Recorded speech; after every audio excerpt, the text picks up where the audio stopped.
Good evening. The time is now 7 o'clock, and we will call the December 12th Oak Park Board of Education meeting to order. Ms. Greer, would you please call the roll? Clark. Here. Corcoran. Davis. Elvin. Here. Hunter. Here. Logan. And Smith. Yes. Okay, thank you, Ms. Greer. Recitation of the district mission and vision. Trustee Clark, if you would, please. Yes. Mission. Our inclusive learning community provides the best academic and social experiences by educating the whole child, one child at a time. The vision is cultivating visionary leaders and compassionate citizens to be engaged in the global community. Thank you.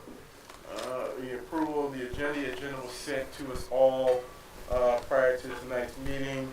Any questions or concerns on the agenda? Without objection, we'll pass a motion to approve the agenda by unanimous consent. Is there an objection to doing so? Hearing none, the agenda is hereby approved, and we'll go to the consent agenda. Are there any questions relative to the consent agenda? We have two items, well, three technically, two sets of minutes and personnel action report. Are there any questions or concerns relative to the consent agenda? Seeing none, without objection, we'll pass a motion to approve the consent agenda by unanimous consent. Is there an objection to doing so? Hearing none, the consent agenda is hereby approved. We will go to presentation. Student of the month, trustee. Superintendent Abdullah, the floor is yours. Thank you, President Elvin. Welcome everyone here for Student of the Month. What we're going to do is, if you're patient with us, we're going to start with the little ones first. We'll start with Lessinger and then go through the elementaries. The principals will come up.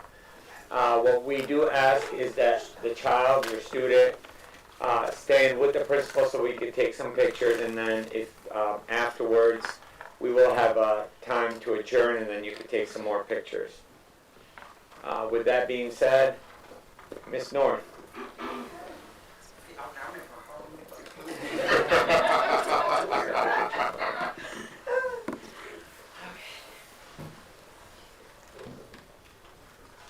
Good evening, everyone. Good evening. Good evening. Thank you all for coming. I'm so excited, and my team is going to get more and more lively as the night goes on, so I have to start this off properly. I'm the proud leader of Lessinger, and we are the Lessinger Rebels, where we fight for our education and what is right. And I'm very proud of our wonderful students at Lessinger. They are the foundation of our district, and they will go on to do great things. So today I have two students that we're acknowledging, both from Ms. Naroshi's class, who unfortunately could not be here this evening. Now, our first baby has definitely shown character, supporting others, being a friend, completing his assignments, staying on task, and when others are not on task, helping to redirect. But unfortunately, our baby got sick today. Some of our babies have been struggling with colds and etc. So he was sent home. He went home early today due to being sick. But I want to acknowledge him. He is Jeremiah Andrews. So we can just I appreciate that. But our second baby, yeah, you see me. Okay, our second baby. She has been a beacon of light at our school. She gives off great energy. She tries her best and puts forward her best effort. She self-advocates, okay? When something's not right, she lets you know. And she lets you know respectfully. I greatly appreciate that because that's a big thing at Lessinger. How do we stand up for ourselves and others in this world that sometimes tries to push us down? And she definitely does that. I'm very proud of her. I'm so glad to have her as one of our Lessinger Rebels. And I'd like her to come up here, Miss Aaliyah Williams. Come on, baby.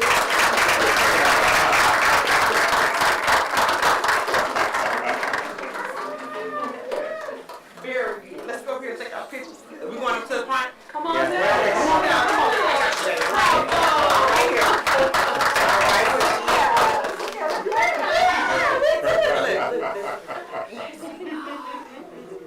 Sweetheart. You did it, girl. You did it.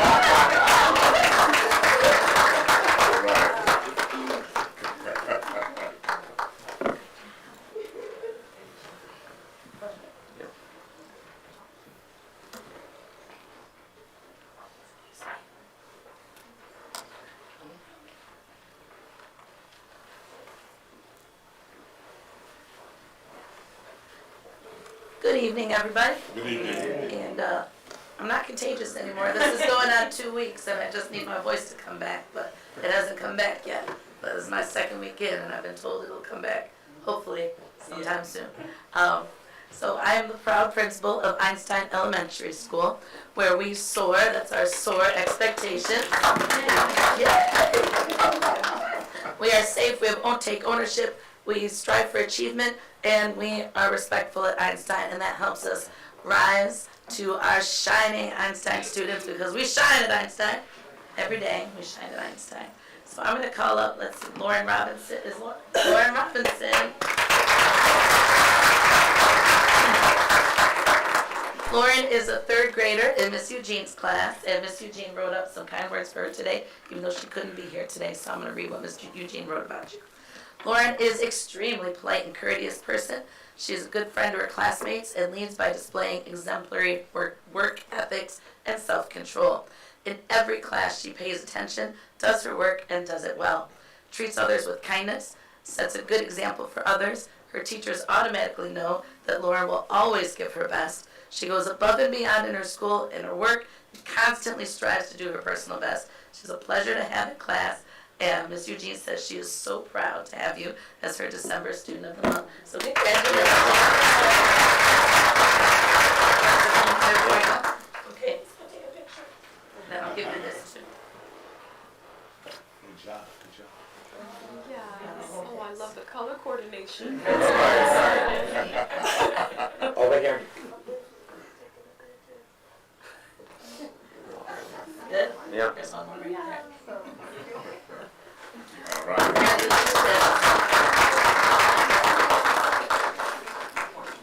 And I have one more, is Yuri. Here he is. Yuri, come over here. Yuri is another third grade student. He's in Miss Ward's class. And Miss Ward says, and she's not able to be here with us tonight either, Yuri demonstrates all of the characteristics that are in line with our school's acronym SOAR. Again, that's safety, ownership, achievement, and respect. Yuri is helpful, responsible, honest, even when he doesn't want to be. I know what that means. You should always want to be honest. He puts forth great effort, takes pride in his work, he is kind, and he is mannerable. I am honored to be his teacher and proud to have him in class. Congratulations, Yuri. Keep up the great work. We'll take some pictures too. All right.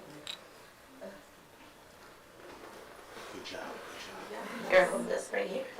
Again with the color combos. Did you guys coordinate this on purpose? You gotta represent. Yeah. All right, thank you.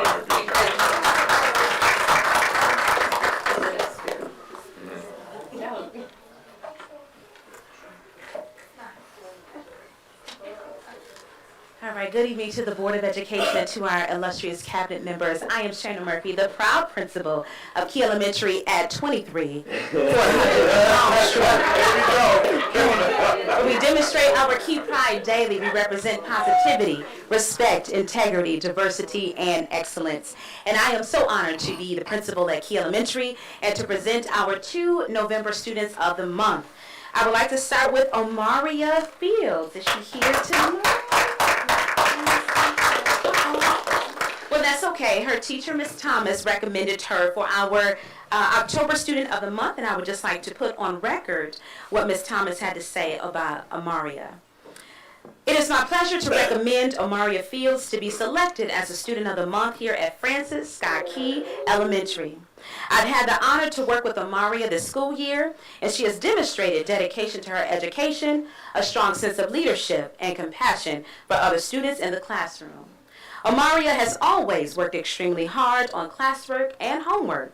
This hard work has paid off with excellent grades for the first card marking period.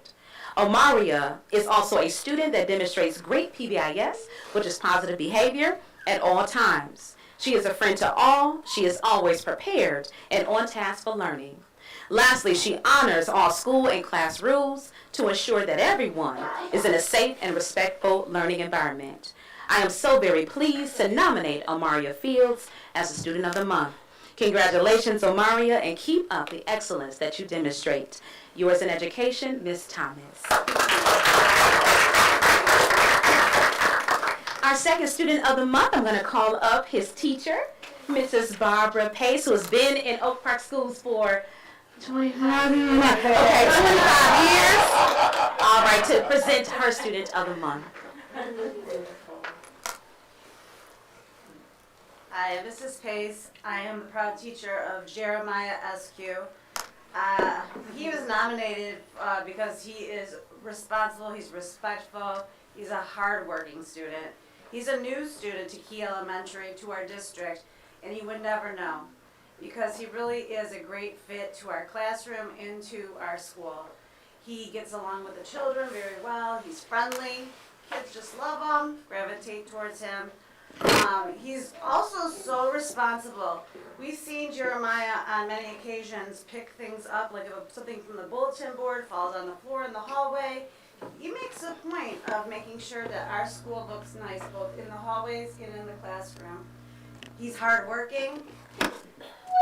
The sparkle in his eye and the smile on his face when he's learning something new, it's just beautiful. And he loves to learn. I'm proud to announce Jeremiah SQ. You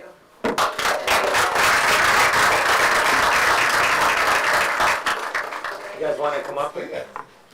Good job, good job. It's a natural. It's ready.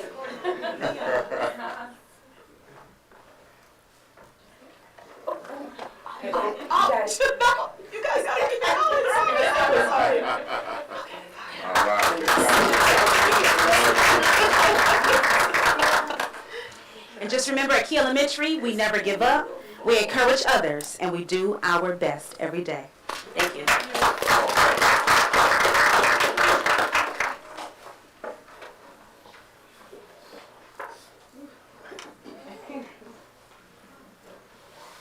Your background music's playing, right?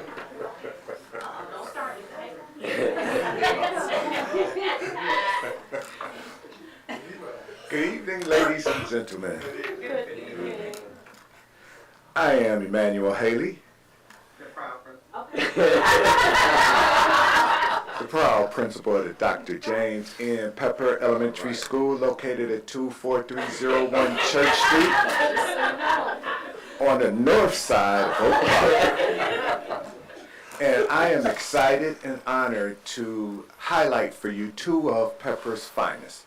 Our first student is Dakota Oliver. Come on up.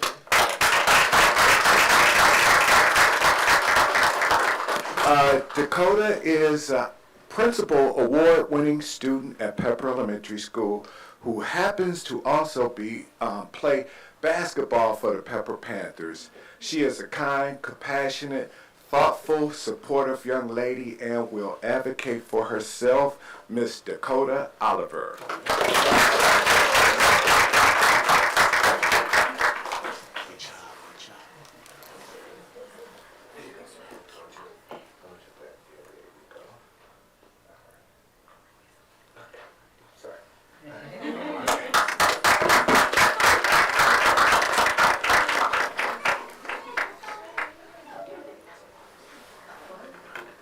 Our next student is Mr. Eldondo Gilmore.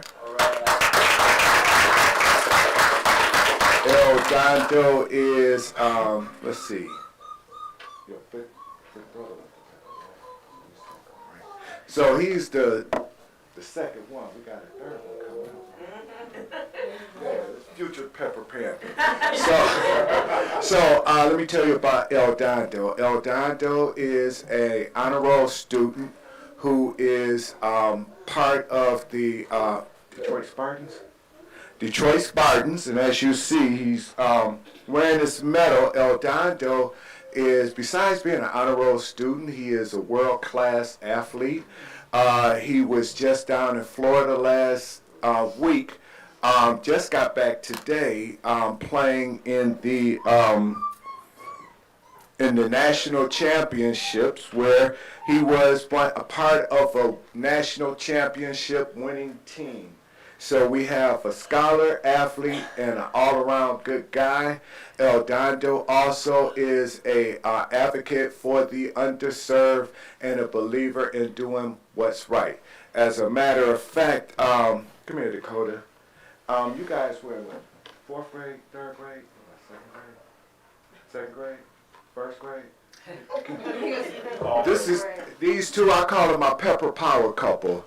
They have been in the same class since kindergarten, and they run the classroom and make sure it's tight for me.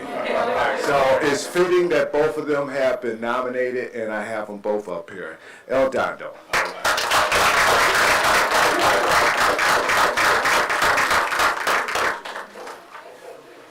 Mr. Haley, can I get one, you two, and then all three? Okay. Yeah. All right.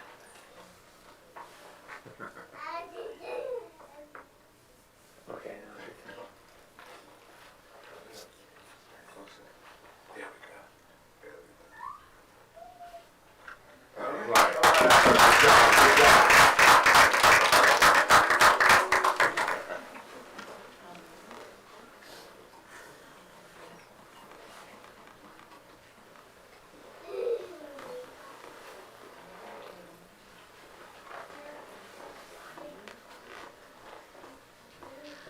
Good evening, board members, cabinet members, and families. It's a pleasure to be here. My name is Dawn Izzy. I am the proud assistant principal of Oak Park Preparatory Academy. Go Blue Knights. Our first student of the month, Aminata Sila. Aminata, are you here? Oh, she couldn't be here. Aminata has been selected as November Student of the Month. The month of November's character is generosity. Aminata is a hardworking student who is a great addition to our classrooms. Not only is Aminata a dedicated learner, she is also kind and helpful to others. Aminata is a joy to have in class, both for her peers and her teachers. OPA is proud to have Aminata as a knight.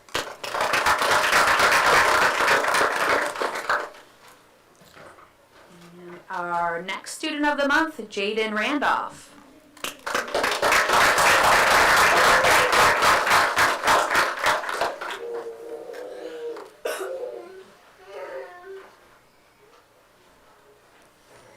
Jaden has been selected as November Student of the Month as well. The month of November's character trait is generosity. Jaden is a positive presence in the classroom. He is helpful in many ways, including kindly helping his peers get back on track. Jaden is a role model of focus and perseverance. We can count on Jaden to be on task, in a good mood, and ready to learn. When we thought that Jaden couldn't impress us anymore, he worked to write with his left hand after breaking his right one.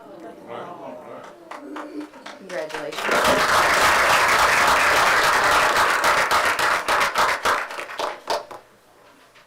Good job, Mr. Randolph. Good job. Left-handers write better anyway.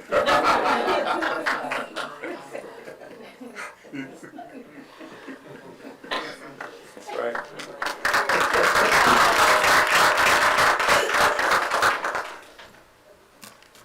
Good evening, everybody. Good evening. I am Sherry Boxegger. I'm the proud principal of Oak Park High School, located at 13729. I'll memorize that soon. We had two student months, so I'm going to start off with Yaya Hindo.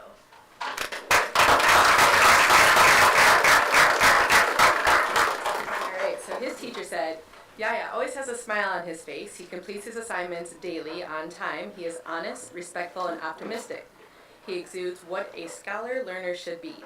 He's a positive role model for all OPHS learners.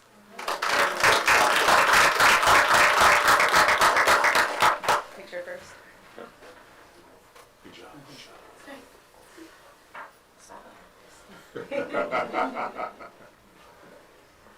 All right.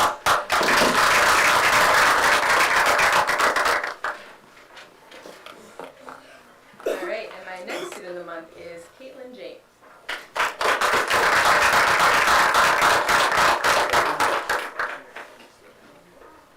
All right, Caitlin's teacher said she's had Caitlin for 2 years.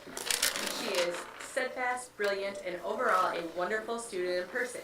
Her character, behavior, academic performance, effort, social responsibility, and attendance is top-notch.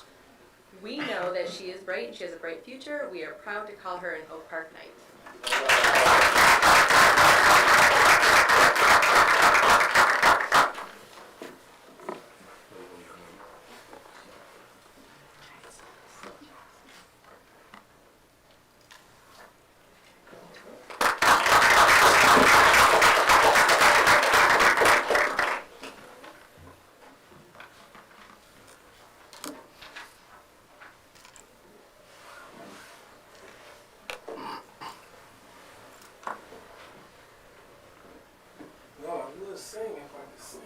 We hear your theme music behind you.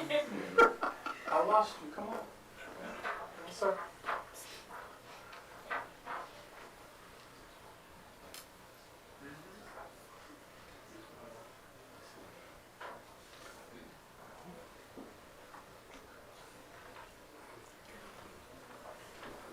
Well, all right.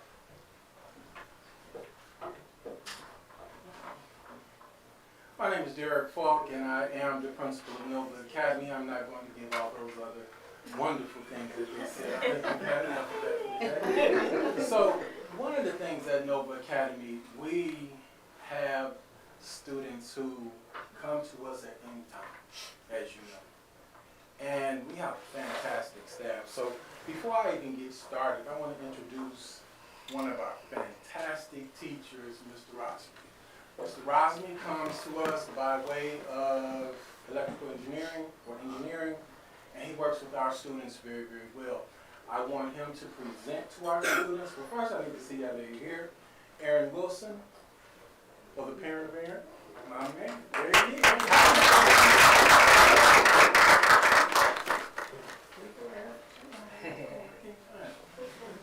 This is Aaron Wilson. I'm going to let Mr. Rosby talk about Aaron.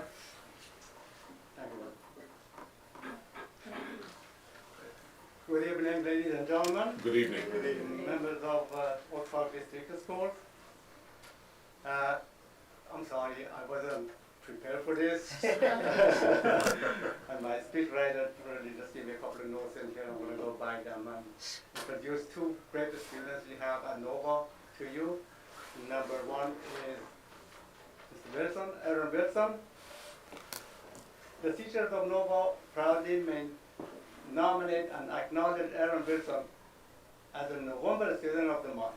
Aaron's consistent attendance, work completion, and focused effort has placed Aaron as one of the top students in credit recovery, successfully completing and maintaining all credit recovery classes while going above and beyond Nova's expectations. Aaron diligently hands in quality work and often helps other students who are struggling. Once again, it is with great pride the teacher of Nova Academy nominate Aaron Wilson as the November Student of the Month. All right.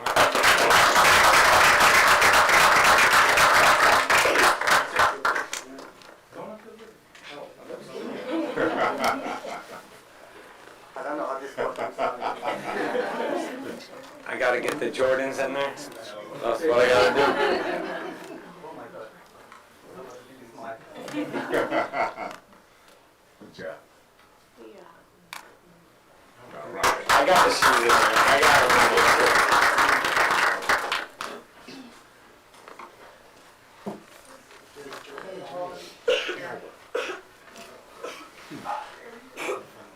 Well, come on up there.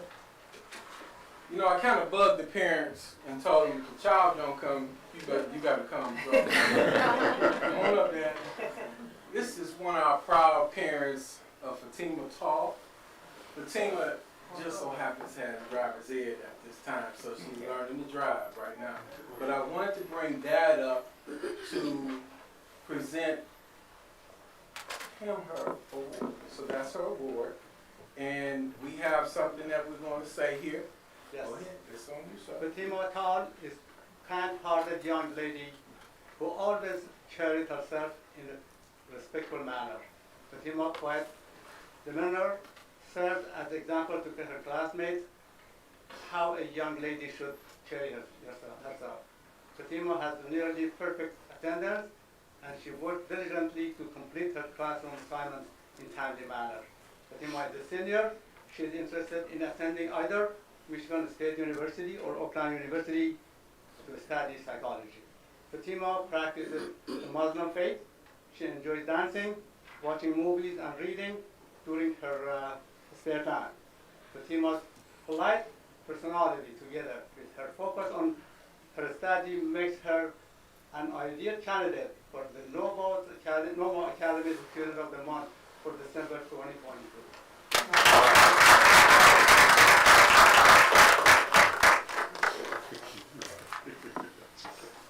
Thank you, everybody. You gotta do a picture, Mr. Fogg. Yeah.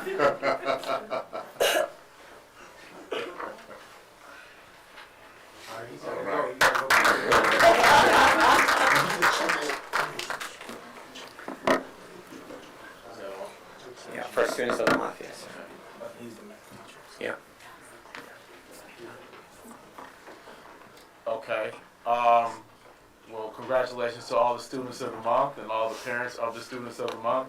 As always, we are glad to have you down here at the administration building located at 1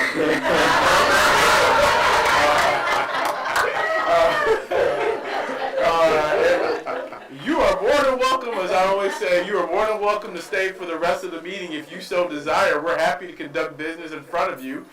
However, for those of you who would prefer to cut your visit short, that's okay too. We'll give you a small recess so that you can take pictures or whatever you need to do in the hallway, and you can excuse yourself. So we'll give about 5 minutes. Thank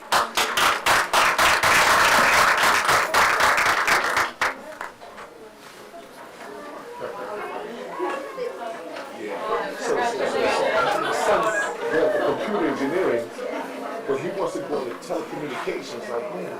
So you.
Mr. Abdullah. Thank you very much, President Alvin. So I just I do want to announce that we are instituting hot breakfast every Wednesday starting after the holidays when we come back, especially at the lower L's. I was informed that the high school was offering it in middle school, but the elementaries were not, and so I met with food service and we're going to institute that. So every Wednesday will be a hot breakfast where students will get a variety of whether it's turkey bacon or or waffles and powdered sugar and syrup. And I'll be healthy, I'll follow the guidelines, but I believe that a happy tummy at the beginning of the school day would go a long way, so we're starting that, so I just want to report on that. You say 1 day a week? 1 day a week right now until we move. Right now, not every kitchen is ready, but I'm moving to make sure that every kitchen has a full kitchen, so then we could provide a hot meal every morning for all our students for breakfast. Thank you. Yep. That concludes your report. Yep, that's all I have. Okay, thank you. We go on to item number 8, public comment. This is the part of the meeting where the public has an opportunity to address the board if it so desires. Public participation is one-way communication in which members of the public are asked to address the full board with the understanding that board members will not be able to respond individually. Mr. Smith, if you would please provide the public comment. Yes. Because the Oak Park Board of Education values public meetings, not just meetings with public, we welcome public comment on school issues. Speakers are asked to express themselves in a civil manner with due process for the dignity and privacy of others who may be affected by public comment. The public comment portion of the meeting cannot be used to make personal attacks against a school board member or school district employee that disrupts the order of the meeting and is totally unrelated to the manner in which the member or employee performs his or her duties. Speakers should be aware that if statements violate the rights of others under the law of defamation or invasion of privacy, such comments may result in legal liability. Most comments can be concisely stated in 3 minutes, and the board respectfully asks that comments remain focused on the topic or issue and not be directed at specific personnel or board members. Thank you, Trustee Smith. Are there any members of the public who wish to address the board? Any members of the public who wish to address the board? Not seeing any, we will move on to our action items. Section 9A, Gallagher OPSD consulting proposal. Dr. Hill. Dr. Hill. Yes, we have Chad here this evening from Gallagher.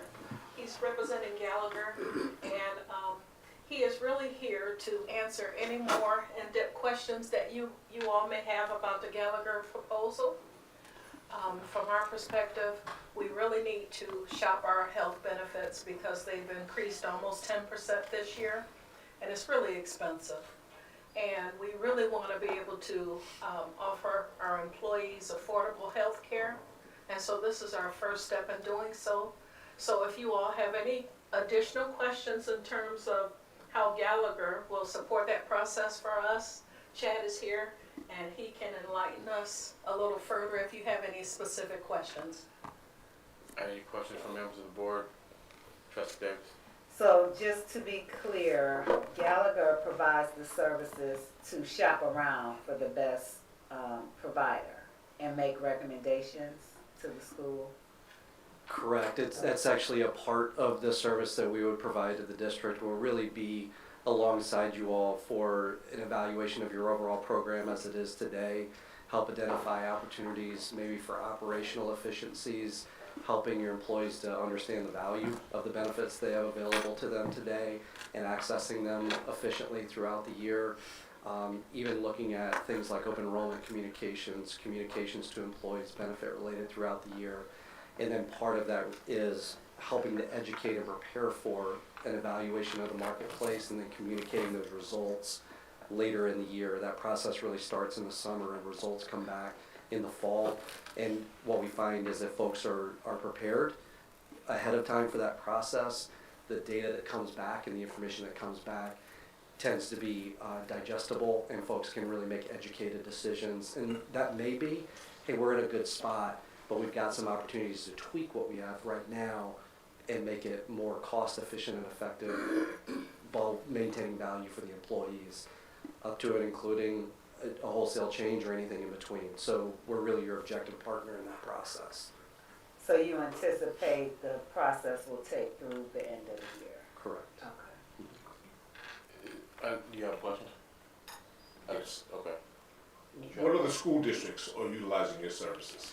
So in the Tri-County area, we actually work with over 40 of the 85 school districts in Wayne, Oakland, and Macomb counties. In Oakland County, I think some of the names that we put in your proposal, specifically Lamphere, Troy Public Schools, Lake Orion Community Schools, Berkeley is a client of ours, and I think we also listed Van Dyke, that is obviously the Macomb County district. But again, across the state, we said 140 in the proposal. It's actually over 160 schools that we work with. So this is not an area where we dabble. This is really an area of focus of ours. Myself and my team are 100% focused on Michigan public sector. Thank you. Trustee Workman. Yes, I have a question based on the top 5 important things that you look for when you are out in the field searching for the best for the insurance. What would that be that you're looking for? Yeah, and honestly, I would probably say there's a top 3. You know, when we're operating in this benefits world and health insurance specifically, we really tend to look at the cost of the program itself, what employees have to give out of their check just to be enrolled in the medical plan. The second is what level of coverage is available. How much do I have to spend out of my pocket to access services if I go to the doctor or fill a prescription? And the last one is flexibility. How much do I get to choose where I go and when I go for services?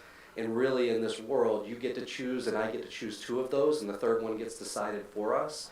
And so the process is really looking at those 3 and help folks understand each thing that we're looking at or each option that we're looking at. How do we check those boxes in those 3 areas? What do we like? What don't we like? What can we have? What can't we have? Because we can't have everything in any of the options that are available.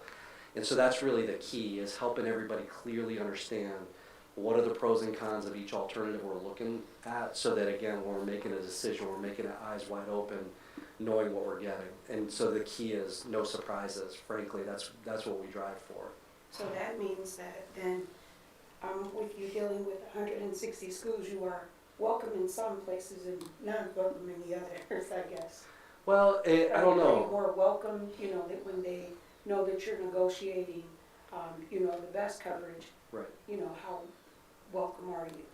Yeah, I would say very, because again, that's kind of our brand, is we really strive to establish that rapport and that trust. It's a very trusted space that we fill, and if we break that trust, the school community is large, but it's small at the same time.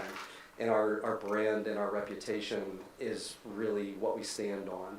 And so I can tell you all, the team that I lead, we've never lost a school district in the 8 years we've been working together. I think that speaks volumes for the way that we serve and the way that we partner. Thank you. For sure. Given the your expansive group that is a part of Gallagher, do we take advantage of that risk pool as well?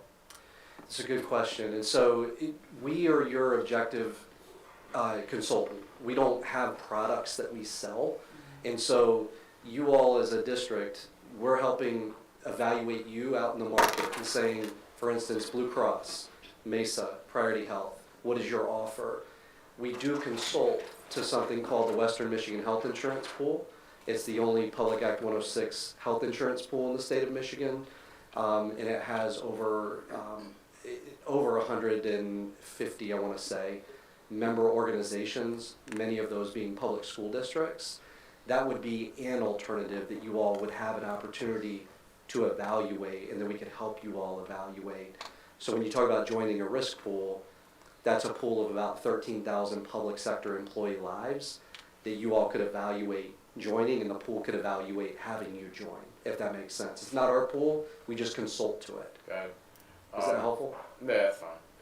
And then I would ask Ms. Hill, just to make sure, because this is a question I asked before, it's our belief that the cost of this service is going to be far better than, I should say it this way, the savings that we receive would be far better than the cost. Is that correct? Yes, that is correct, because you don't know what you don't know, you know, and they are the experts in the market, and we don't want to undercut ourselves, because we're already, you know, our rates are very high compared to other districts, you know, and we really need to cut it down, but we don't, you know, the experience of this team in comparison to that team is, you know, far different, so we want to do the best we can. Trustee White. I was unclear in reading your proposal about this, so if you could clarify for me, is there a scenario where any of the products which you would be recommending to us would be, where there would be a relationship with the provider where you would receive a, Kickback? Not commission. My Blue Cross executive. That may be the way you refer to it, but a commission, a commission is the word I was looking for. Yes, and so the way that our business operates is when we evaluate products, there are certain carriers that do pay agent commissions to organizations like Gallagher. What I can tell you is, first of all, that will all be fully disclosed to you all as the district with the proposals that are delivered, so there'll be no questions there. And there's also an opportunity to say, we don't want commissions, we want commissions taken out of that pricing, and we would rather pay Gallagher directly on an ongoing basis, on a fee-for-service basis for their ongoing service to help us implement and manage these programs that are put into place. And that's a discussion that we have with each of our clients, and that's at their discretion. And so, is there commission? There can be, absolutely. Is it fully disclosed? Yes. And are there opportunities to discuss alternative arrangements for compensation ongoing for our services? Yes. All of those things are true. And then, so one of the big changes that happened a few years back in this space for school districts is the law that said that school districts either have to be capped at a hard number, that we will only spend X amount per employee on health insurance, or it'll be an 80-20 split where the district pays 80% and the employee is responsible for 20%, and the board has decided to do the hard cap because at the time we looked at that as being beneficial to our employees. So I have a couple questions about that. One is part of your analysis looking at, re-looking at that and seeing what would benefit our employees better, the 80-20 split or the hard cap?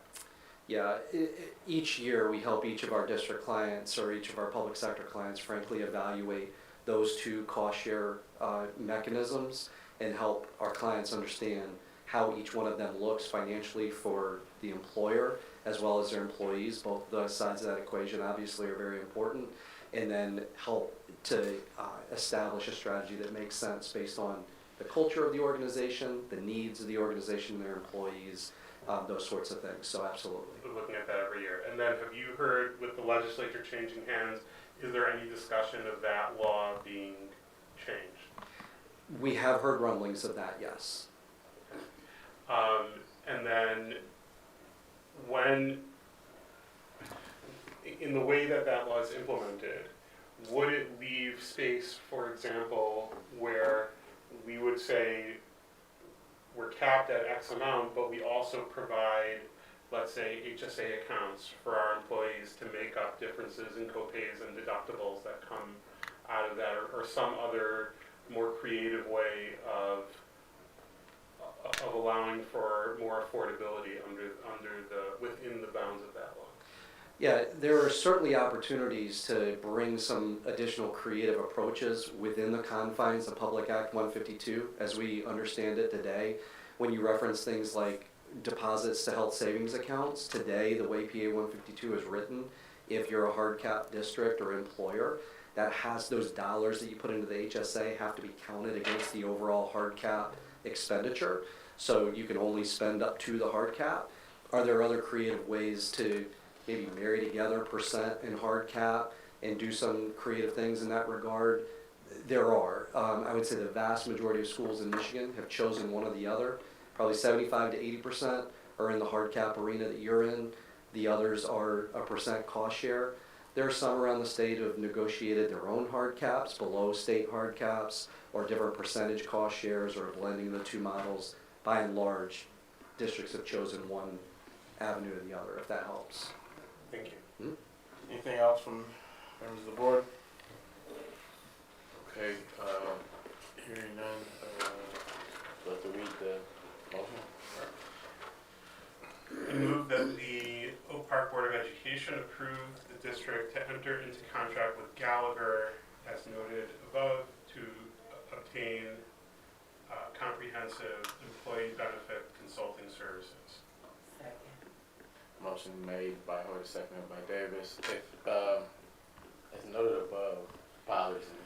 Okay, I can read the full Can we description. just get rid of that, those Sure. words? So the motion would be that the Oak Park Board of Education approve the district entering into a contract with Gallagher to obtain comprehensive employee benefit consulting services. Perfect, thank you. Second. Okay, all right, motion made by trustee Hoyt, seconded by trustee Davis. Is there any concern on the motion, any question on the motion? Ms. Greer, please call the roll. Smith, Yes. Davis, Yes. Copeland, Yes. Elman, Yes. Clark, Yes. and Helen. Yes. Okay, motion passes, and we will move to, yes. Mr. President, just for the sake of transparency to our community, because this is, the contract includes an all-inclusive fee of $4,600 per month, which would be paid to Gallagher to assume responsibility for supporting management of the district's medical, dental, vision, prescription, group life, group long-term disability, flexible spending accounts, and related programs. Thank you. Okay, appreciate it. We will go to item 9B, approval of superintendent evaluation. I'll go ahead and read it myself. I move that the Oak Park Board of Education approves the superintendent evaluation pursuant to the December 8, 2022 special school board meeting. Second. I'll second.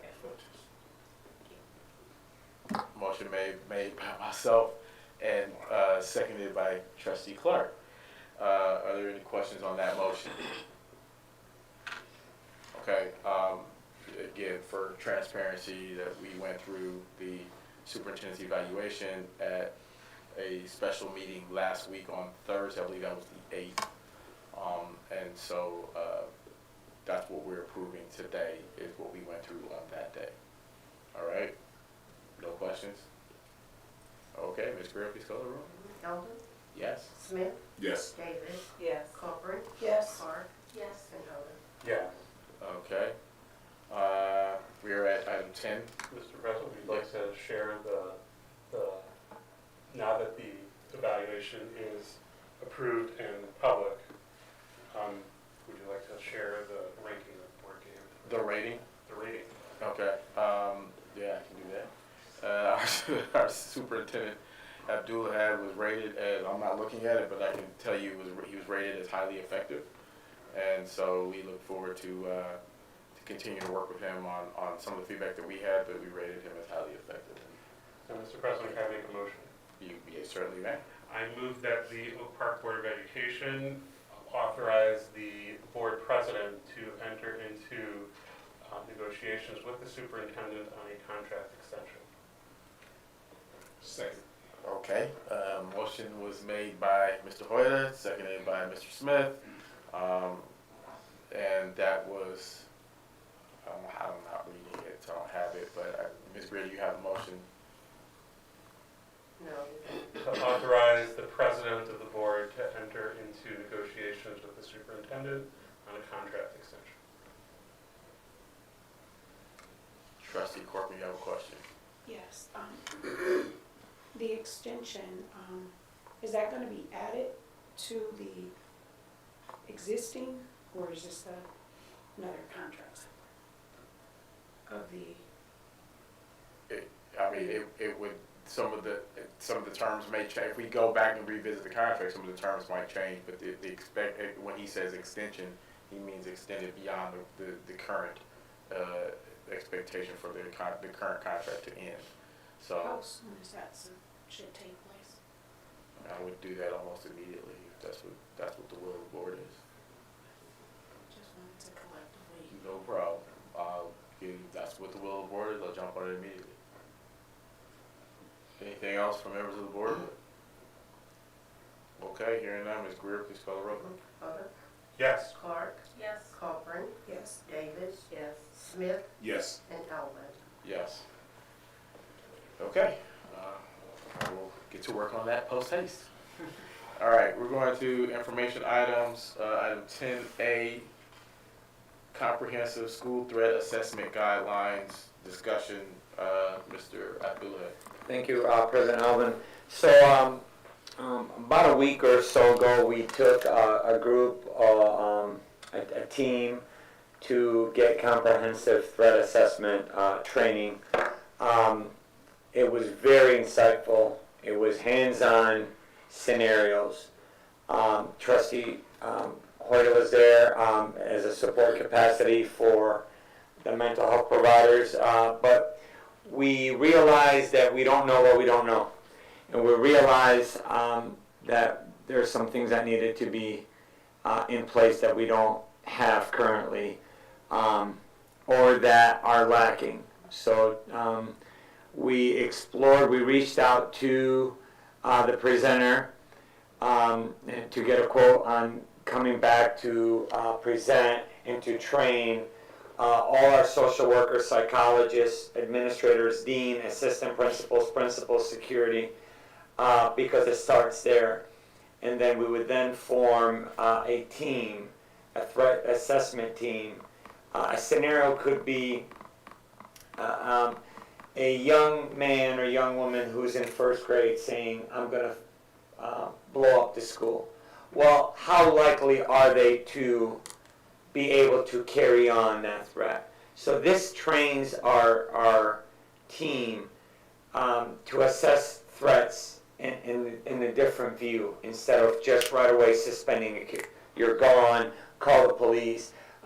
There is a walkthrough sheet where we could ask ourselves questions, and then we meet together with a team, professionals, social workers, psychologists, administrators, to see what the next steps are. I really think that that is a value added for mental health assessment training. That is just one step in the transformation process of supporting the whole child. So really, I want to bring this up because eventually we are going to present something to you, but I didn't want to not inform you of that. Before I move on, is there any questions on CSTAG, or Trustee Hoyta, do you want to say anything? So I'll just clarify. So I was there not in my capacity as a board member, but the training was hosted by Oakland Community Health Network, which is my employer, which is the community mental health agency that serves Oakland County on behalf of the taxpayers. And our, following the shooting last year in Oxford, there was a spike in Oakland County and other counties of threats being, whether there was a spike in threats or a spike in threats being reported, it was something that was taking up a lot of energy and resources to try and evaluate what these threats are. And so we, OCHN began a couple months back with a training with another training about behavioral threat assessment, and this one was specifically about school threat assessment and invited school districts from all over Oakland County. The Oakland County prosecutor and sheriff's office were there as well, to have because we were getting these calls from school districts saying, can you tell us what to do with this threat or this question? And so we wanted to make sure that districts would be able to handle that internally. So this is exactly the type of thing that that was intended, and those efforts will continue to be ongoing at the county level, working together with other parties to have a thoughtful, evidence-based approach to these very scary, very challenging issues that do come up. And I think one of the things that really stood out to me about the training was the importance of understanding these threats, not just on a behavioral level of this is something kids shouldn't do, and therefore here's how we punish them or eliminate the behavior or make sure that everyone else is safe. But how do we understand more about what that child is saying? One of the things that the trainer highlighted very strongly is that school shootings get a lot of attention. places where children spend their time, school is one of the safest places for them to be statistically. That doesn't change the worry and the fear that comes up when we hear about these things and when we hear about these threats. And so that's why these threats need to be evaluated effectively to understand the difference between, as Mr. Abdullah had said, a threat that constitutes a threat to people's safety, a threat that is a student expressing a desperation and a hopelessness that also needs to be addressed, and how to look at that in a comprehensive way. And I really, Mr. Abdullah was very vocal throughout the training, and it really speaks to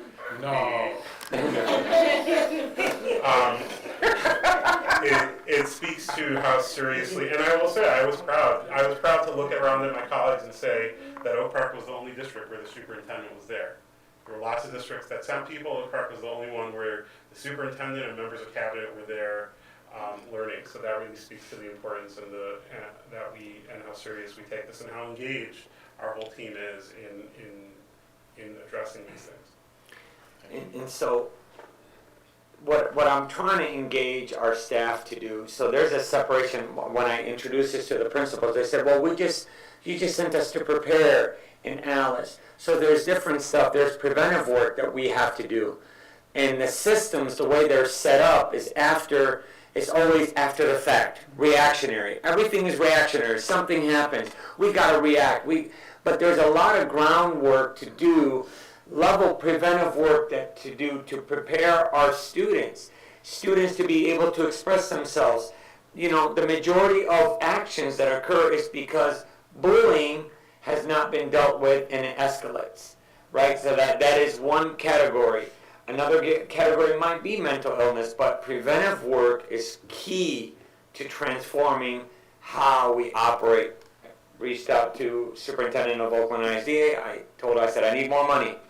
And she said, we got you, Angel, no problem.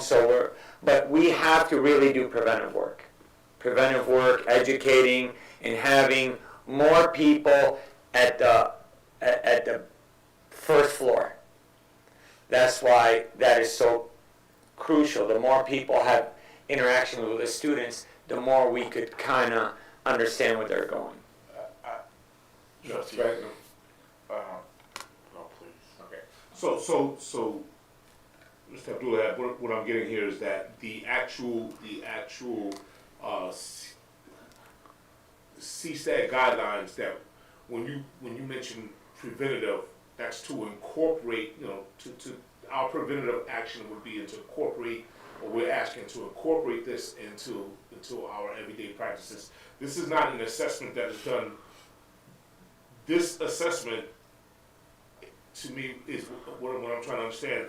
It's going to be based off of a post-reactionary response scenario, not a real-time scenario. This could be a real-time scenario. So hypothetically, I say something in real time in class. Man, I'm so mad. I'm just gonna shoot Johnny. He's driving me nuts. You said it in real time. You said it in school. You didn't post it. So that calls for a comprehensive crisis team to come together, right? Everyone has roles. Everyone has responsibilities. We have to assess how likely these things are to happen. So that is an immediate response. But then we also engage in preventive actions. Right now, the presenter talked about a lot of schools, what they're doing is sending everything to medical assessments, right? They send out a referral. The problem with that is, what's the waiting period? So now that kid is out of school. So she gave us examples. A kid ate a peanut butter jelly sandwich in the shape of a gun, suspended. Really?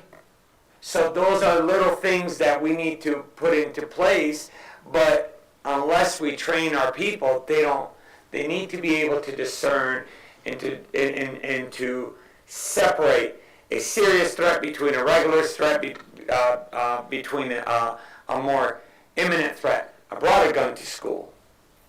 Now what? Right? First grader says, I hate my teacher, I'm gonna kill her. So there's so many different layers. The way I could best explain it is putting an 8-layer dip in. There's a lot of layers that go on. So there's the biometrics reader. When you have an imminent threat, when someone breaks in, now the scanners, then we have that alert system. Then we have the different response team where we have you saying something, you engaging in a social media post. So they all build on each other. But you can't, one weak link in a chain, could be a recipe for disaster. So we're just trying to strengthen up every link in the chain to provide the best learning experience for our students. Okay, thank you. So, from my, with all due respect to my friend here, I'm gonna give you another side of this. I hear you when you say we're trying to differentiate between what's imminent, what's real, things of that nature. But you never know what's, to me, there's no smoke, I don't want to use that term. There's no one foolproof way to know. Right. And where I have concerns is, one, the safety of the rest of the students, the safety of the person who might have been the threat was against. I also have, quite frankly, concerns from the standpoint of legal liability on the other side of that. So there's a continuum there.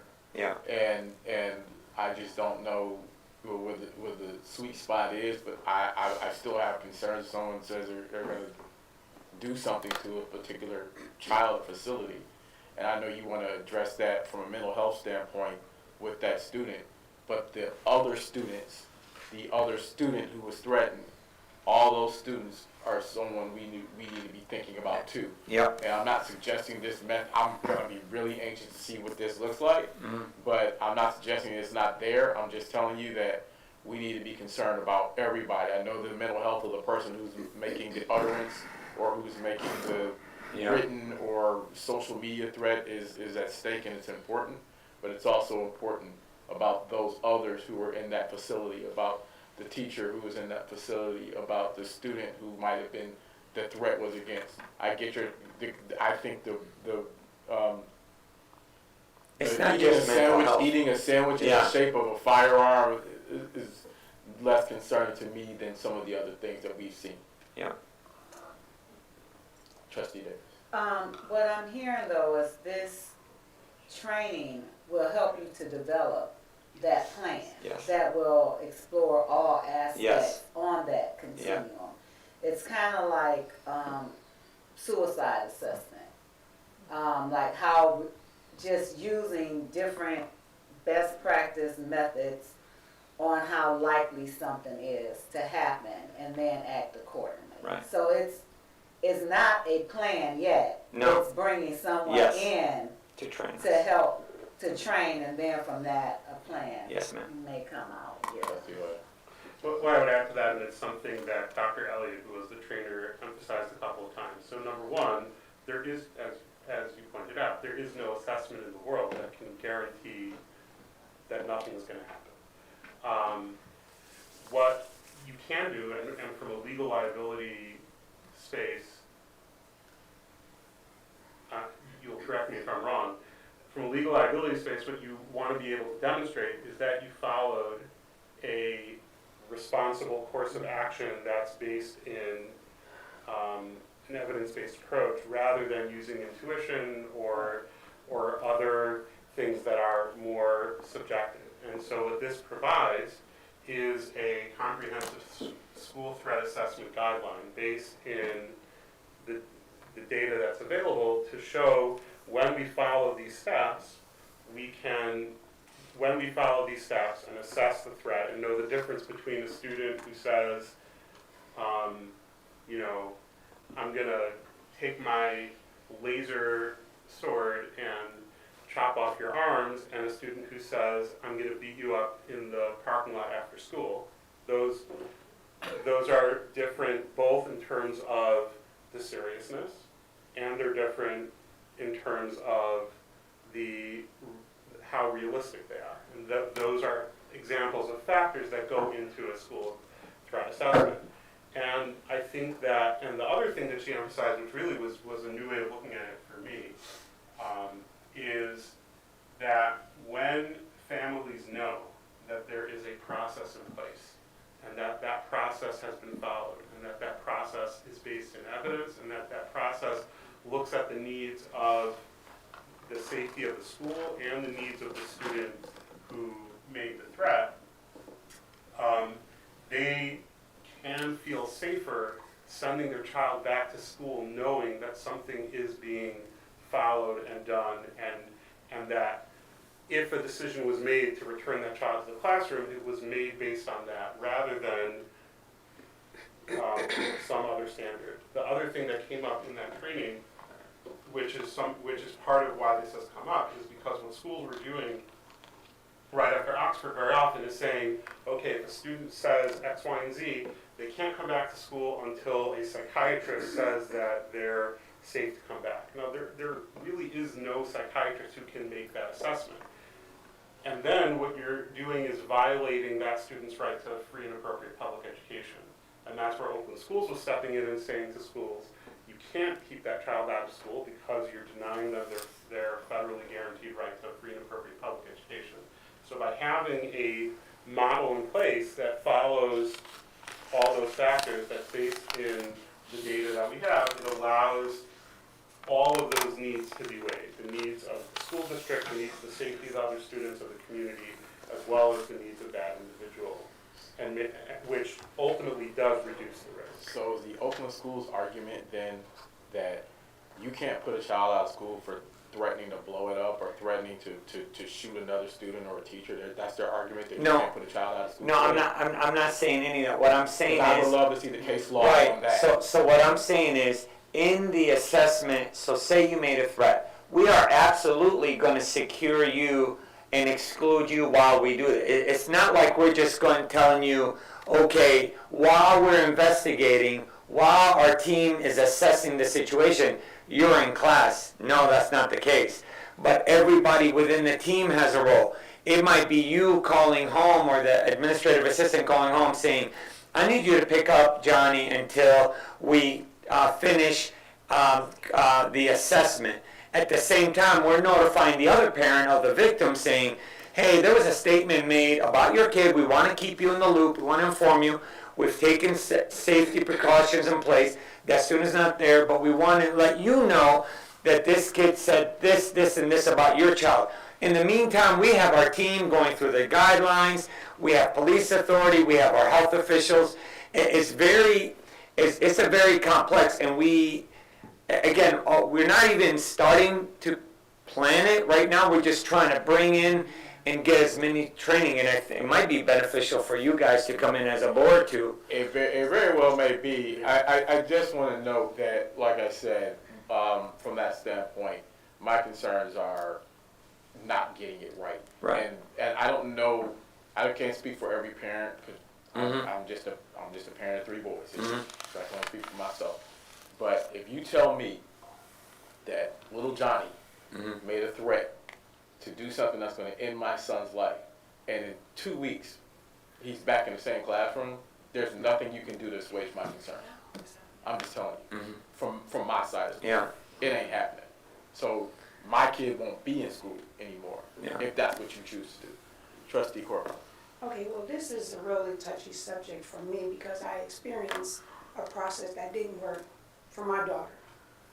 So, the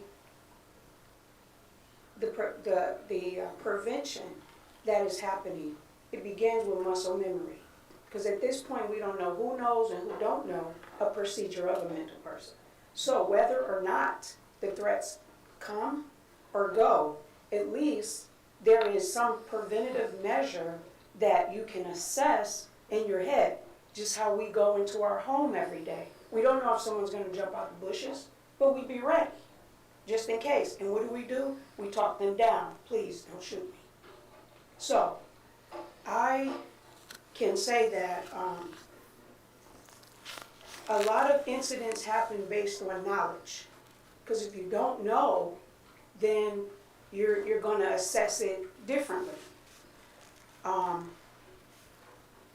can say that in my years of, teaching awareness for domestic violence women in regards to self-defense, that is something that we teach. We teach awareness.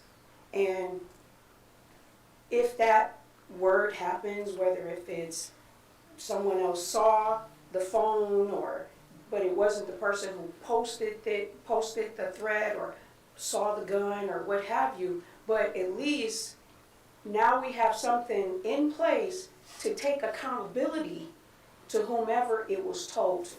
So that's Thank you, Trustee Corcoran. Trustee Smith? So we're saying if we do approve this, that the board members will also have the opportunity to. I think staying informed is so key. I think raising awareness on how important this is in public education, it gives you firsthand knowledge. So if it comes a situation where someone says to you, well, how and so, you could say, rest assured, a process was followed. But to me, having a process is better than not having a process. For example, someone is drawing guns on paper. Okay, so the team would need to assess that. So my question is, whatever school that this occurred, that was not assessed, correct? Which led to a bigger issue. So my thing is, let's assess things early, preventive, have that talk, have the discussion, train our people. Because when's the last time we've trained our people on all counselors? Spend 7 hours a day.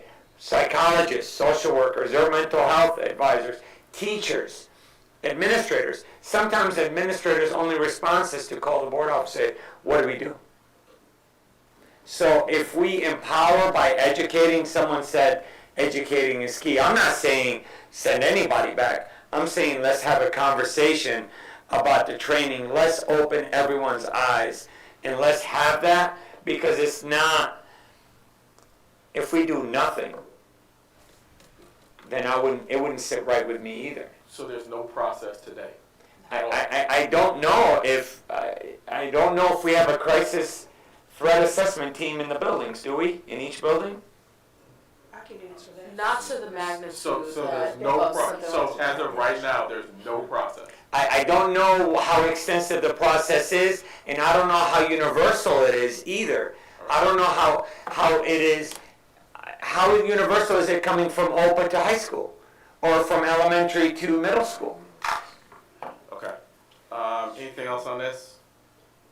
Okay, let's go to information item B, academic reading math interventionist lower elementary. Okay, so again, so now shifting from preventive, preventive. Everything that we're trying to do is prevent, right? You guys have heard me say it's better to prevent and prepare than repent and repair, right? So math, and reading and writing, and math interventionists. These interventionists would be teachers, highly qualified teachers in their area, and they would do small group pullouts based on content standard mastery. So if you're lacking the same math content standard mastery, I would pull 4 of you together, strengthen that content standard. And then once you've mastered it, maybe include your parents, have that discussion where, can you work on these strategies at home? See, if we teach parents, work on these math exercises, they'll help with this standard. Parents could do that. But if we tell parents, hey, your kid is not passing MSTEP, but we're not giving them the tools, like, okay, why aren't they passing? Here's the standards, but how do I fortify this standard that they're not mastering? Well, the intervention will say, if you do this, if you practice these math problems, they will strengthen that. If you practice these reading and writing skills and attributes, the 7+1 traits, or whatever traits we're doing, if you work on those, parents will know, okay, you're telling me what I need to do, you're giving me the work, I could work with that, and the end product is what? Increased student growth. So sometimes a student who improves their score by 3 or 4 questions has tremendous growth. Just 3 or 4 questions correctly over last year will yield a huge growth on the MSTEP chart. Questions? No questions. Okay. I know that's your. No, go ahead. I have a question on the next one. Okay, all right. I was prepared for that. I knew that's what I thought we were coming. Okay. All right. Behavioral Okay, got you. All right. So we're at item 10C. All right, behavior intervention. So, right now we have all or nothing, right? You misbehave, you act up, we either send you back to class or you're suspended. You suspended, it really doesn't teach anything. It doesn't teach anything. The kid does not improve. Actually, the student might come back worse. Okay? We don't know we can't control what it's like at home. We can control the 7 hours in the day at school. So behavior interventionist has that one-on-one discussion, strategies, improvement, what's going on that's causing you to act out. I see they're assessing the referrals. I see 17 referrals in 6 months. All of them seem to go with not paying attention, not doing this. What's going on?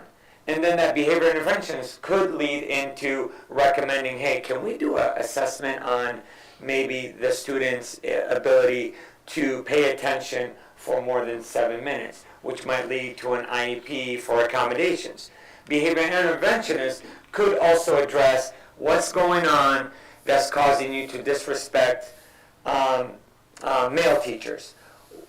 If you have that discussion, well, maybe they witnessed something at home, and you know what? I'm tired of the way Dad treats my mom, and so I don't like this, or I don't like that, or my mom and dad just had they just went through a divorce. I just lost my grandmother. I just did this. There's nothing in place other than a student. Everything has to be student-led, right? The student has to reach out. We're waiting like fishermen.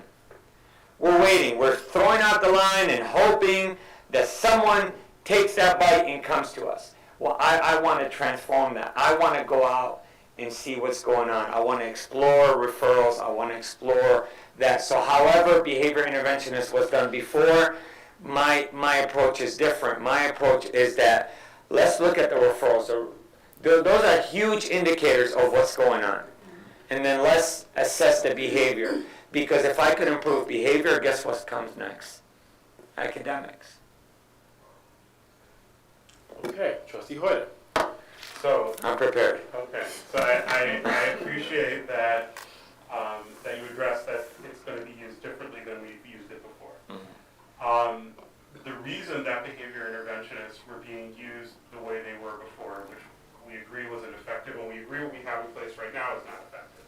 But the reason for that was because, as we understood it, was two things. One was that the people who were hired into those jobs, based on the pay scale, based on the training they were provided, didn't have the capacity to do much more than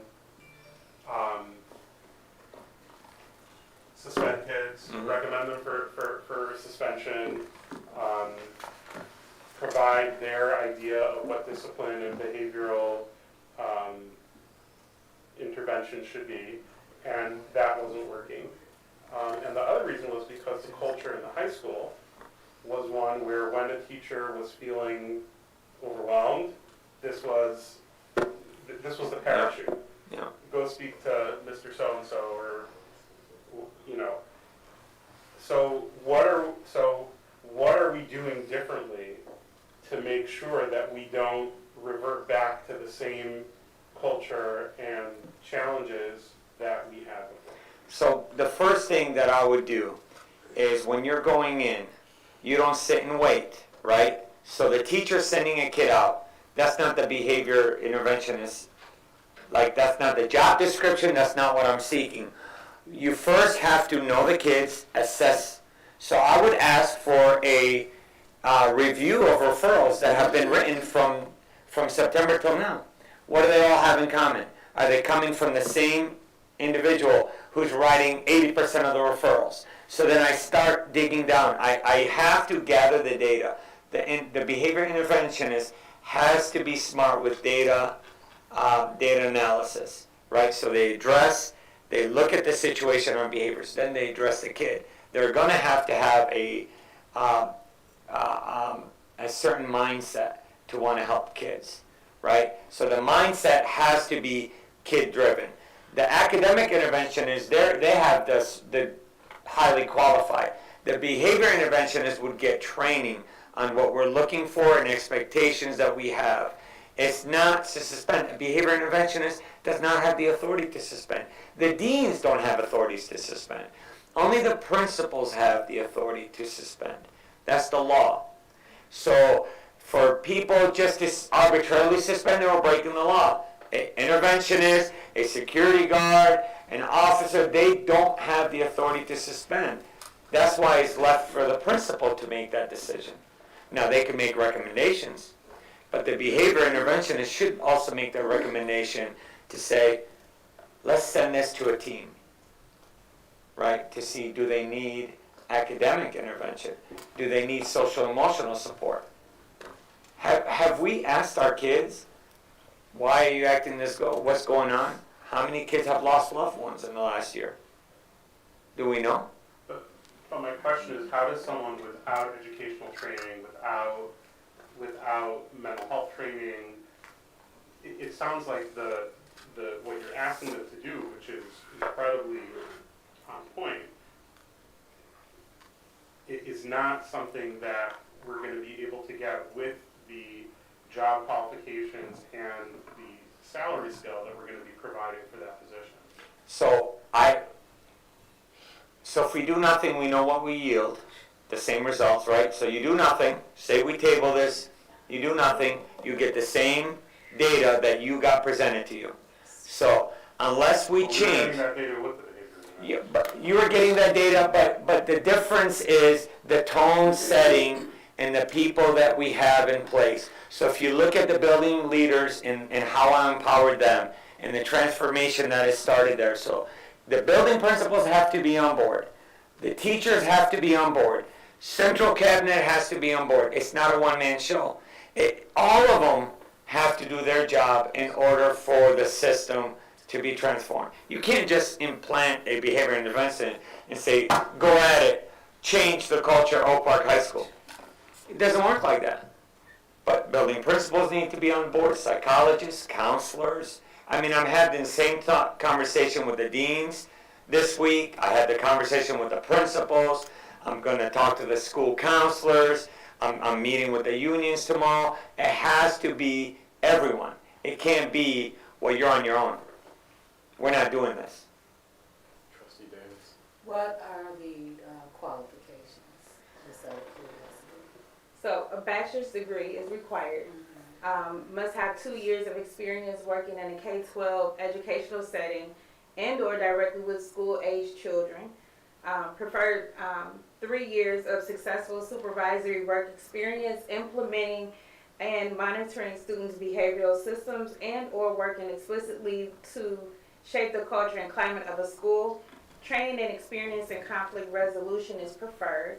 Also preferred familiarity with MyStar, experience with a diverse student and parent population, and outstanding written and verbal communication skills. Is that slightly different than what you had before in behavior intervention? So it's between 38 and 44,000. Plus benefits. You can get a bachelor's of social work for that. Listen, we're just trying. If we don't get any bites, we could increase. But why offer the world when we just posted? So let's see if we get any bites. And if we get bites, if we have good candidates, then we could explore that. Wait a minute, hold on. I'm Trustee sorry. Corcoran. Of course, this is very touchy for me, for those who don't know or those who do know. But intervention at this point, based on what happened to my daughter, it needs to be done. Because there was no intervention for her situation. If there were a situation where there was prevention, then when the court decided, that decision would have been totally different. And I want to say that intervention is a must, because it's always, I don't know if, you have places like Haven. You have these intervention places for women, for children, for even males, because it's there to help, to listen, to prevent. And at this point, I would rather have something than nothing, because if another child experienced what my daughter experienced, that would be sad. It would be so sad. And that's why I'm really for the intervention, because it will definitely save someone. Trustee Hoyter. So a few weeks ago, we approved the school resource officers, and we had the same questions about whether we'd be able to find people to fill those positions that would meet the profile that you're putting forth. I wonder where we are with that. Have we been finding people that fit? So I told you that I would not post until I got the money. Remember, I told you, I said, I'm putting this out there, but I would not make a move until I got the money. I'm not gonna put the district in a situation where we're on the hook for $1.3 million and I don't know. So let me get the money and then I'll post. But unless I get the money, I'm not gonna post. Anything else from members of the board on this? Okay, we will go to board and administration communications. Item 11. Are there any communications from members of the administration? I think we said enough. For members of the board? Yes. Trustee Smith? Yes, I had the opportunity I had the opportunity to attend the District Title I meeting along with Ms. Baptiste in regards to all the different levels of schools in the district. And I was just going to say that I was taken aback by the entire Title I district representatives and what they had to offer and their excitement to what we would provide for our Title I students in that program. So just hats off. I just had to make honorable mention to all those who represent. And I'm here still if you need me or us. And just kudos. Thank you, Trustee Smith. Yeah.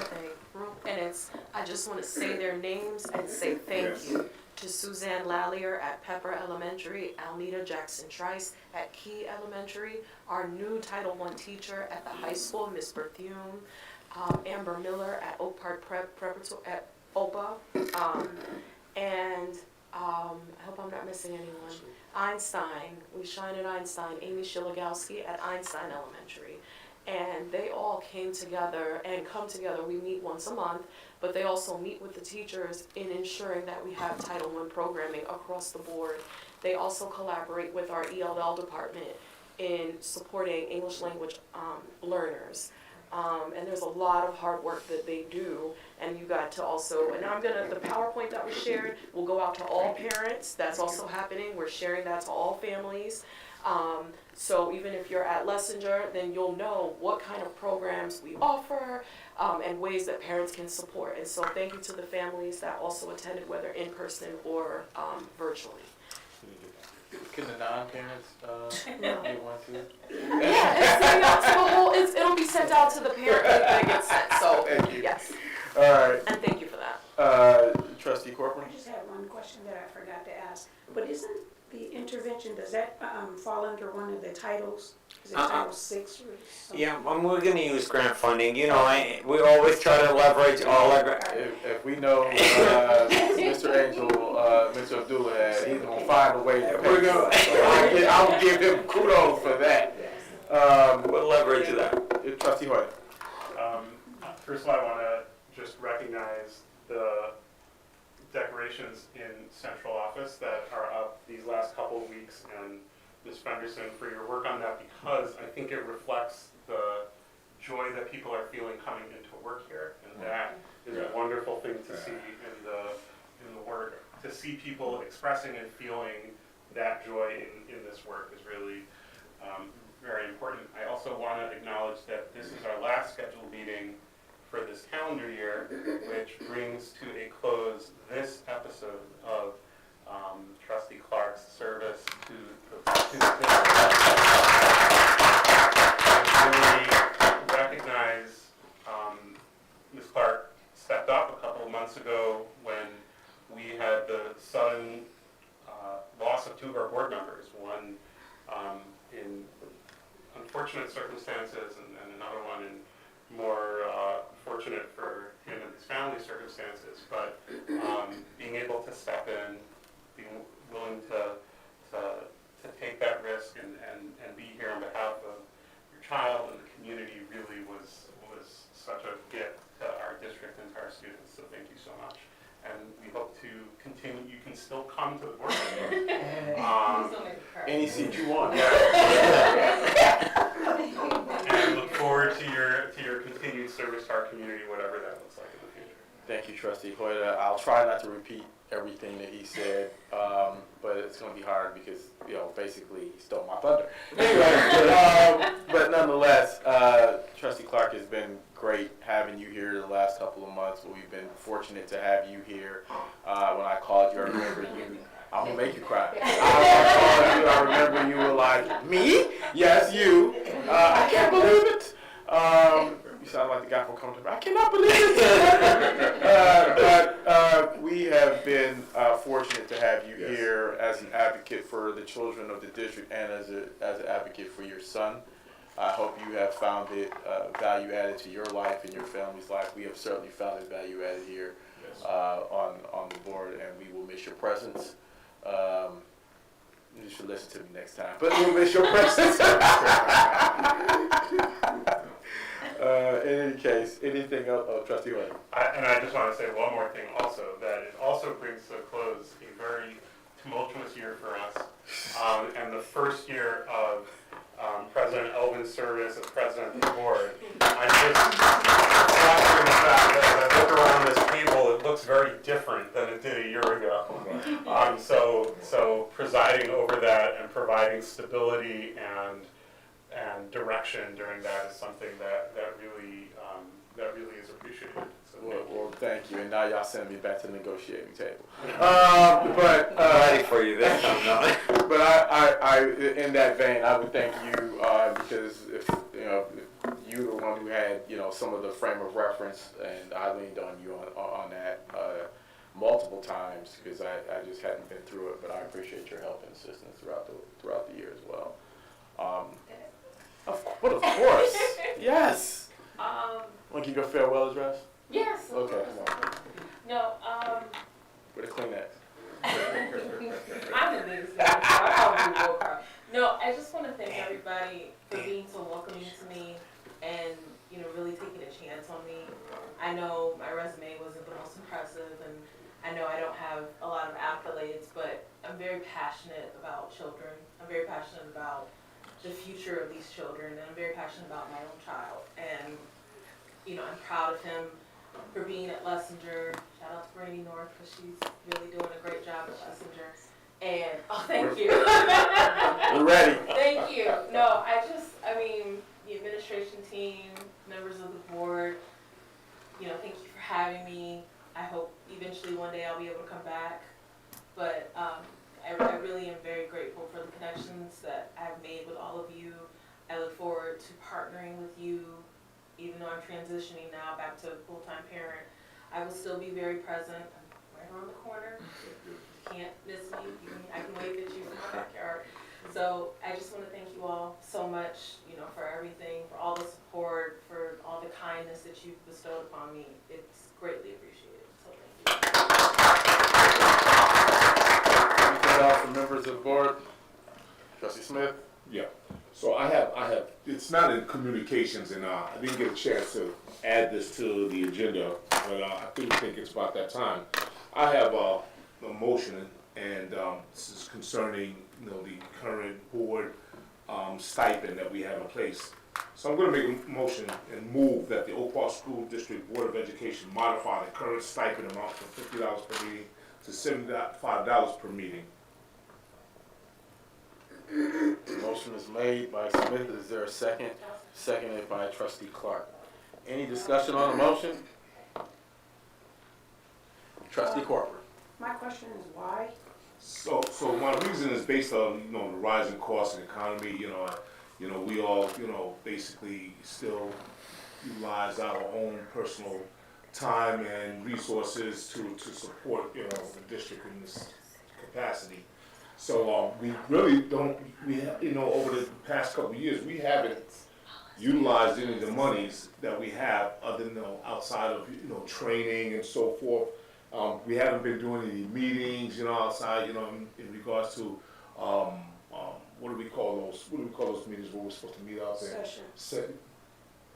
Oh, and it's part time. It's how many years? I've been on here for 5 years, and we've been at the same rate. So, that's not including your time in. So, I still have more to go. Well, wait. Are there any other questions first, Trustee Hoyer? So, you get one, and then I got to go come back. So, Trustee Hoyer. So this isn't a question so much as a statement. For me, the time of the board members who are dedicating to be here is significant, and whether we're at $50 or $75, I don't think anyone's here for the financial gain, and I don't think that it would adequately meet that either $50 or $75 would adequately compensate for the time that board members commit to being here. We do have in our bylaws that board members, and this was something we changed a couple of years back, and the board,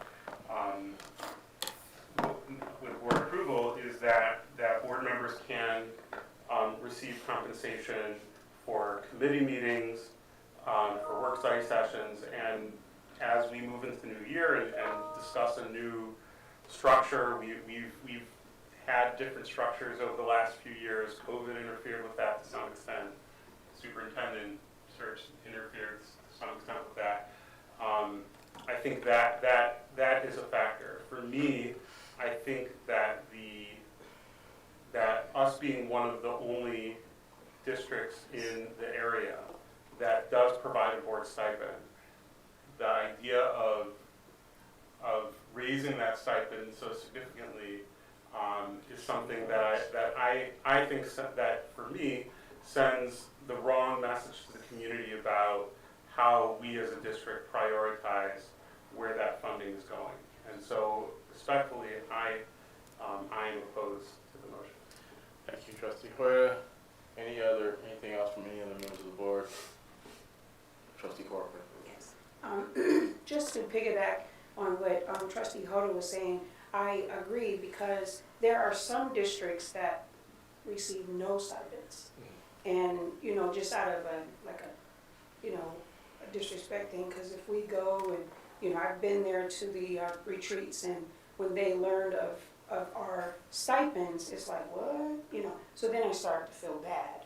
But I am definitely opposed of it right now.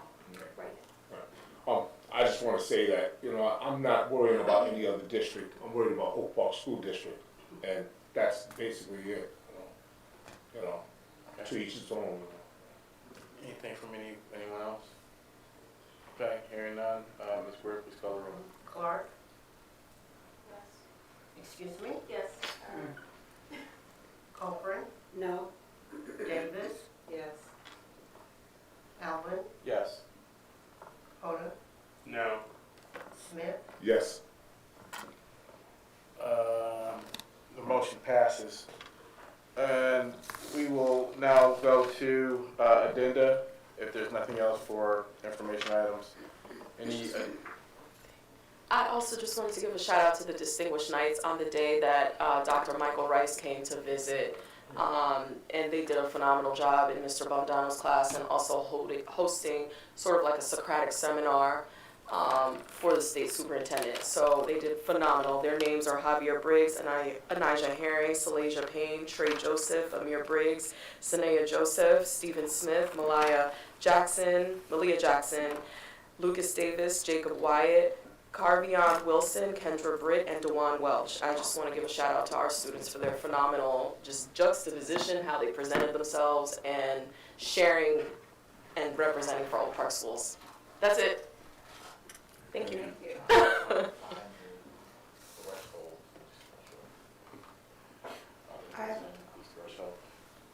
Did you have something? I did. Trustee What Corcoran. wasn't in that motion is when is this supposed to start? It would start immediately. I would assume, that's what we approved, then it's when we start with the next meeting. Thank you. I was trying to get into our bylaws, I'm having trouble. I was trying to make sure there wasn't an increased threshold needed to do that. But trustee Hood is looking now. I don't know if there's an increased threshold, but it does need to be, according to our bylaws, in order for the board to adopt or amend bylaws and policies, it has to be read at 2 separate board meetings. Okay, so the motion then is. Although the board may by a majority vote of members elected and serving can waive a first reading.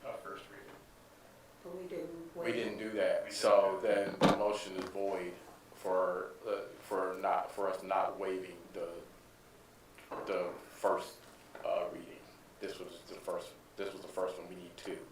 So, do you want to make a motion that we waive the first reading? I need to Said by majority of voting and serving. All right, so if you want to move that let me see that language. I can't pull it up on my. If you go to the district website. I was on it. Move that we waive.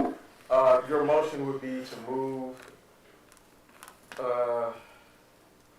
to waive a first reading of an amendment to the bylaws and policies for the purposes of whatever your motion was. Which bylaw? You want to be specific? It's 1001. 1001. 1001. Okay. So I move that we waive the first reading of the amendment and bylaws pertaining to the modification of the stipend amount from $50 per meeting to $75 per meeting. As per, what's it? It's an article? Section 1001. 1001. Of the bylaws. Okay, there's a motion on the floor to waive the first reading relative to a motion that trustee Smith intends to make, which is relative to section 1001 of our bylaws. Is there a second on that motion? Trustee Clark is seconding the motion. Trustee Hood, do you have anything you want to say to this? I'm not saying that. Okay. Trustee Hood. I think we need to take notice that waiving, the reason why our bylaws call for 2 readings at 2 separate meetings is to give the public an opportunity to weigh in, for the board to take action to raise its own salary, and then to go out of its way to waive that reading, to take that opportunity away from the public to weigh in on that, to me is significant and should be noted as we consider it. Yeah. I'm just curious here, have we ever informed the public of how much we're making on a stipend, or how much we have in the budget? Our bylaws are public are accessible publicly on our website. Right. So I'm just curious as where, public money, understood that, but where does the public view what we make on per meeting? I mean, is that notated? Yes, in the bylaws in 1001, it says under compensation, it states that board members will be paid a stipend of $50 per meeting for attendance at each meeting of the board, including committee meetings and board study sessions. Board members will not be paid a stipend for more than 1 meeting per day or more than 52 meetings per year. Accordingly, board members' annual compensation may not exceed $2,600. Thank you. Trustee Corcoran. Yeah, that was my next thing, because wouldn't that, he just stated how much it is a year, because now wouldn't that change the amount? Or I don't know, did we do the calculation? You talking about $2,600? Correct, because I think it's 5,000 by law, I believe. I think if there is a change in the IRS tax code, then that should be updated to reflect whatever the tax code states. However, that said, I don't know that $75 or $50 is gonna put us in harm's way on, that's my point. Yeah. I don't think the difference is going to make a difference of that number. But Also, what the policy, what the bylaw says is not more than 52 meetings per year. So the number of 20, it says accordingly, annual compensation may not exceed $2,600. So that's just the product of 52. If we were to be paid $50 for a meeting every week, 50 times 52 would come out to that amount. so you're saying that should be updated? So we can update it. I don't know that that has to be necessarily in the language of the motion. I do think that just like our budget is publicly posted, our check register is publicly posted. So if somebody wants to go on our website and see every check that's made out to a board member is in that check register. So that information is publicly available, and I think the public has a right to weigh in before the board decides to use district money to increase its own salary. So I'll just, let me rescind my current motion. I'll rescind my current motion, and then we table this. Okay. I make a motion to table this, and we have that discussion. You don't have to make a motion to table it. If you want to rescind it, you can rescind it, and then, if we want to put that on a future agenda, we can do that. We've discussed it here today. If you want to get it on the agenda for one of the January, soon we have two. January 9th. Is there another one in January? Yeah. Okay, so if you want to put it on one of the January meeting agendas, then certainly that's plenty of opportunity for the public to weigh in, and if we want to discuss it like as an information item at the next meeting, and maybe make it an action item at the ensuing meeting. That's plenty of notice, and it's an opportunity for the public to weigh in. Okay, I'll rescind the motion. Okay, thank you. Motion rescinded. All right. Anything else under addenda? Nothing. Okay. Trustee Smith, when's our next meeting? The next meeting of the Board of Education will be held on Monday, January 9th, 2023, at 7 o'clock p.m. in the boardroom at the administration building. Okay. So our next meeting is Monday, January 9th. Looking forward to it. The time is now 8:47. Is there any objection to us adjourning by unanimous consent? Without objection, trustee. Objection. I'm sorry. I just want to add this to section 380.621 talks about speaks on the compensation and expenses of a board meeting. I am not going to read this right now, but I will read it, or I will email it to all the board members to take a look in regards to it stating actually not to exceed, but then I'm sure, I didn't read it over, so I don't want to comment on it, nor read one part and not read it all. Okay. So you can send it all to us, that's fine. Thank you. Is there any objection to us adjourning by unanimous consent? Hearing none, the time is, we are officially adjourned.